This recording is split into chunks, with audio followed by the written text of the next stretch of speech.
फक्त 100 रुपये प्रतिमाहा इन्व्हेस्टमेंट केल्यानंतर 1.5 कोटी रुपये बनतील।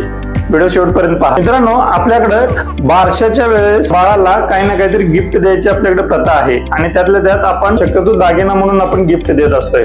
कारण ही जी पद्धत आलेली आहे ही आपल्या वाडवडिलांपासून आलेली आहे आणि या पाठीमागे खूप मोठा इतिहास आहे।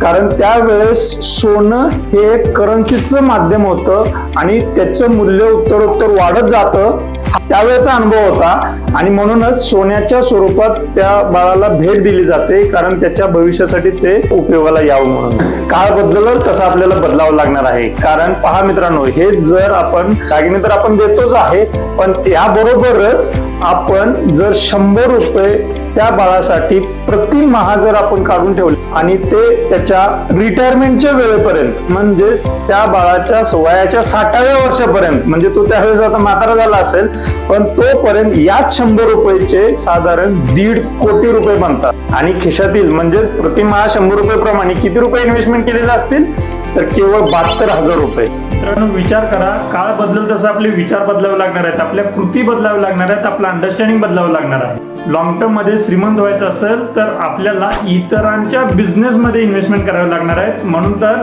म्हटलं जातं की म्युच्युअल फंड सही है। अधिक माहितीसाठी या नंबरवरती संपर्क करा। धन्यवाद।